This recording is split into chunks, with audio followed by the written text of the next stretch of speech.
أعوذ بالله من الشيطان الرجيم بسم الله الرحمن الرحيم بسم الله الرحمن الرحيم ومن الليل فتهجد به نافلة لك عسى أن يبعثك ربك مقاما محمودا سبحان اللہ۔ الحمدللہ سورہ بنی اسرائیل کی 78 آیتوں کی تفسیر کو اور اس کے ترجمے کو بھی ہم نے سماعت کیا۔ وَمِنَ اللَّيْلِ فَتَهَجَّدْ بِهِ نَافِلَةً لَكَ، اور رات کے کچھ حصے میں تہجد بھی پڑھیے۔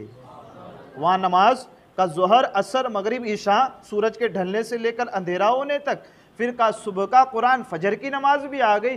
اب یہاں کیونکہ وہ تو نبی ہیں اور نبیوں کے نبی ہیں کہ آپ کی امت پہ تو 5 وقت کی نماز فرض ہوگی، لیکن نبیوں کے امام پہ 5 کے ساتھ 6 وقت کی نماز فرض ہوگی۔ تو وَمِنَ اللَّيْلِ فَتَهَجَّدْ بِهِ، اور رات کے کچھ حصے میں محبوب تہجد پڑھیے، نافلۃ لک، اور یہ خاص تمہارے لیے زیادہ ہے۔ عَسَىٰ أَن يَبْعَثَكَ رَبُّكَ مَقَامًا مَحْمُودًا، قریب ہے کہ آپ کا رب آپ کو ایسے مقام پر فائز فرمائے گا جہاں پوری کائنات آپ کی حمد اور تعریف کرے گی۔ یہ اب یہاں خاص طور پر توجہ والی بات کیا ہے کہ تہجد کو ادا کیا جائے۔ خاص طور پر اسی بات کی طرف توجہ دلا رہا ہے نا قرآن ہماری۔ چلے ٹھیک ہے، 8 مہینے کے اندر تو گرمیوں کا موسم ہوتا ہے، راتیں چھوٹی ہوتی ہے تو نہیں اٹھ پاتا ہے بندہ، لیکن ٹھنڈیوں میں نومبر، دسمبر، جنوری، فروری بڑا لمبا وقت رہتا ہے فجر تہجد کی نماز بھی ادا کرنے کا۔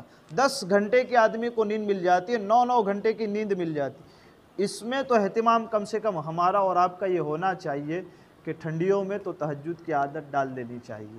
اب یہ کیوں ہوتا ہے کہ حضور اکرم نور مجسم صلی اللہ تعالیٰ علیہ وسلم کا فرمان عالی شان ہے کہ قیامت کے دن لوگ ایک میدان میں جمع کیے جائیں گے، اس وقت ایک آواز دینے والا منادی پکارے گا، کہاں ہیں وہ لوگ جو اپنی کروٹوں کو، جنہوں نے رات میں اپنی کروٹوں کو اپنے بستروں سے جدا کر کے جنہوں نے راتوں میں ہمیں پکارا تھا، تہجد کی نماز جنہوں نے ادا کی تھی نا، یہ اب وہ لوگ کھڑے ہو جائیں گے۔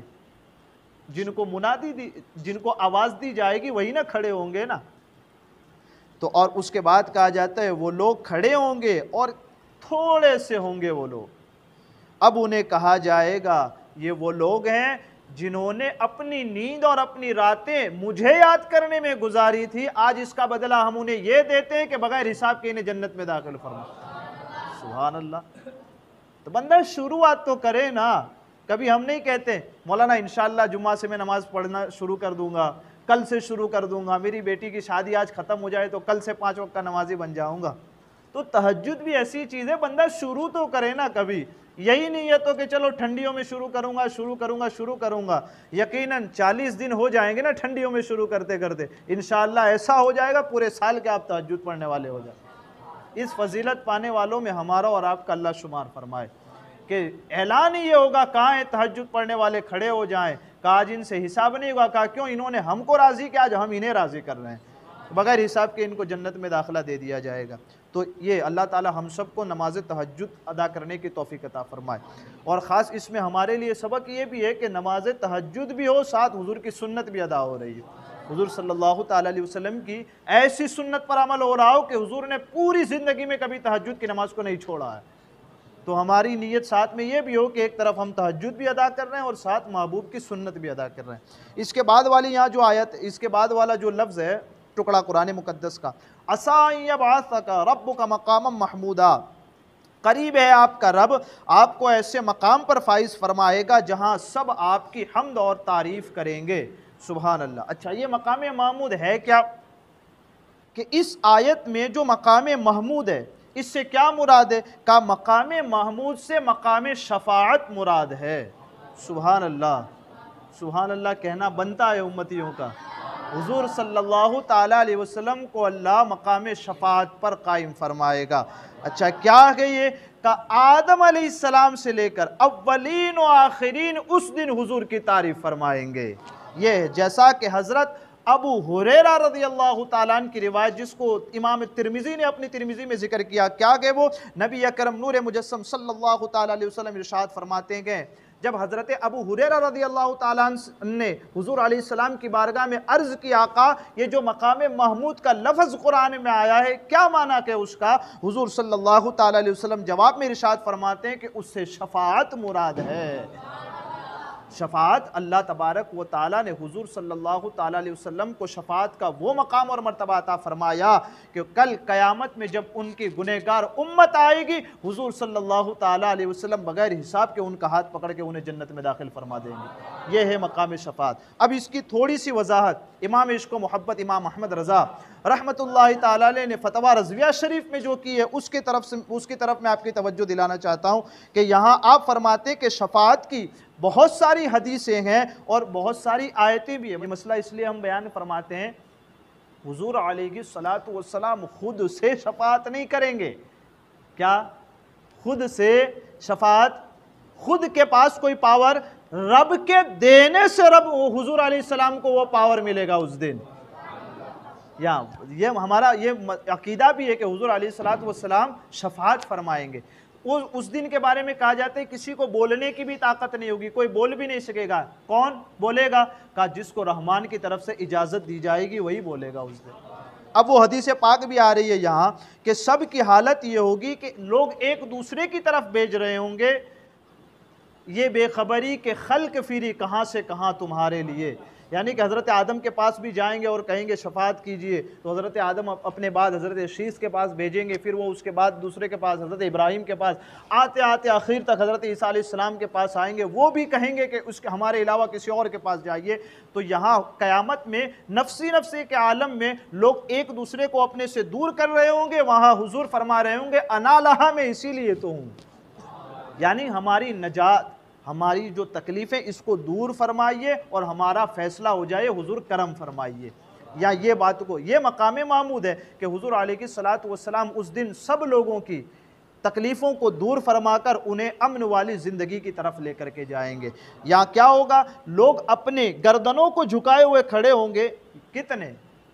کہا ہم جیسے گنہگار، کہا ہم جیسے گنہگار نہیں، صالحین کی یہ حالت ہوگی کہ ان کے سر جھکے ہوئے ہوں گے۔ صالحین تو چھوڑے، صدیقین سے بھی اوپر چلے نبیین، اور نبیین سے اوپر اولو العزم پیغمبروں کا بھی یہ حال ہوگا کہ ان کی گردنیں جھکی ہوئے گی، کوئی کلام نہیں کر رہا ہوگا۔ الا من اذن لہ الرحمن، جو 30ویں پارے کے اندر سورہ نبا کے آخر کے اندر اس بات کو بھی ذکر کیا۔ تو یہ سب مقربین کی یہ حالت ہوگی کہ وہ اپنی گردنوں کو جھکائے ہوئے ہوں گے، وہاں حضور علیہ الصلوۃ والسلام اپنے رب کی بارگاہ میں سجدہ کیے ہوئے ہوں گے، وہاں حضور کو مالک و مختار بنایا جائے گا۔ فقط اتنا سبب ہے انعقاد بزم محشر کا۔ کیا سبب ہے؟ محشر سجانے کا سبب کیا ہے؟ لوگوں کا حساب لینا ہے۔ وہ رب تو پہلے سے جانتا ہے کون جنتی ہے کون جہنمی۔ رب سے کوئی چیز چھپی ہوئی ہے؟ وہ تو ہم پیدا نہیں تھے تب سے جانتا ہے کہ یہ جہنمی بنے گا، شقی بنے گا، سعید بنے گا، نیک بخت ہوگا، بدبخت ہوگا، سب جانتا ہے۔ پھر حساب کیوں؟ کہا بس فقط اتنا سبب ہے انعقاد بزم محشر کا کہ ان کی شان محبوبی دکھائی جانے والی ہے کہ جسے میں نے اپنا حبیب بنایا، اس محبوب کا مقام اور مرتبہ کیا ہے، یہ دکھانا ہے قیامت میں۔ اس دن ہوگا کہ ماننے والے، نہ ماننے والے، مخالفین، منافقین، موافقین، ہر قسم کے لوگ اس دن مان جائیں گے اور کہیں گے یقیناً دنیا میں تو ہم نے نہیں مانا، لیکن آج وہ دن ہے کہ حضور کو مقام محمود پر فائز کر دیا گیا ہے۔ کہ وہ گھڑی کیسی ہوگی؟ حضور علیہ الصلوۃ والسلام اپنے رب کی بارگاہ میں سجدہ کریں گے، پھر ندا دی جائے گی یا محمد صلی اللہ تعالی علیہ وسلم ارفع رأسک وقل تسمع وسل تعطى واشفع تشفع۔ سبحان اللہ۔ اے محمد صلی اللہ تعالی علیہ وسلم اپنا سر اٹھائیے، عرض کیجئے، جو عرض کریں گے تمہاری تمام عرضیاں آج قبول کر لی جائے گی۔ آپ مانگیے، آپ جو مانگیں گے آج آپ کو عطا کر دیا جائے گا۔ آپ شفاعت فرمائیے، آپ کی شفاعت کو قبول کیا جائے گا۔ ایک حدیث یہاں یہ بھی ذکر کی جاتی ہے انا اولو شافعین و انا اولو مشفعین، میں ہی ہوں جسے سب سے پہلے شفاعت کا اذن دیا جائے گا، اور میں ہی ہوں جسے اذن دینے کے بعد جس کی شفاعت کو سب سے پہلے قبول کیا جائے گا۔ حضور علیہ الصلوۃ والسلام کا یہ مقام اور آپ کا مرتبہ ہے۔ اب یہاں خاص طور پر ایک آخری میں ختم کرتے کرتے یہ بات کہ ہم نماز کی اذان جو دی جاتی ہے اس کے بعد دعا پڑھتے ہیں، ہے نا، اللہم ربا رب هذه الدعوة التامة والصلاة القائمة آتي سيدنا محمدا الوسيلة والفضيلة والدرجة الرفيعة وابعثه مقاما محمودا۔ ٹھیک یہی لفظ عسى أن يبعثك ربك مقاما محمودا، یہی لفظ یہاں بھی آیا ہے۔ تو جو لوگ اذان کے بعد کی دعا جن کو یاد ہے وہ بڑے قسمت والے ہیں۔ اذان کے بعد کی دعائیں جو پڑھتے ہیں نا، اپنے کاروبار چھوڑ کر کے بھی اذان کا جواب دے کے اذان کے بعد کی دعائیں مانگتے ہیں، وہ بڑے مبارکباد لوگ ہیں۔ ان کے لیے فضیلت کیا ہے، یہاں اس کے بارے میں وضاحت کی جاتی ہے کہ حضرت جابر بن عبداللہ رضی اللہ تعالیٰ عنہ سے روایت ہے کہ نبی اکرم نور مجسم صلی اللہ تعالیٰ علیہ وسلم نے ارشاد فرمایا، جو اذان سن کر یہ دعا کرے اللہم رب هذه الدعوة التامة پوری، تو اس کے لیے قیامت کے دن میری شفاعت حلال ہوگی۔ اللہ تبارک و تعالیٰ نے حضور کو اتنا بلند مقام عطا فرمایا کہ کل مقام محمود پر فائز کیے جائیں گے، اور اس کے سبب حضور صلی اللہ تعالیٰ علیہ وسلم کروڑ ہا کروڑ گنہگاروں کی شفاعت فرما کر انہیں جنت میں داخل فرمائیں۔ اللہ تعالیٰ ان شفاعت پانے والوں میں ہم سب کا شمار بھی فرمائے۔ ہمارے کہنے آپ کے سننے میں عمدن سہون کہنے میں یا آپ کے سننے میں کوئی خطا ہوئی، اور اللہ تبارک و تعالیٰ اپنے حبیب کے صدقے میں اس خطا کو معاف فرمائے۔ استغفر اللہ ربی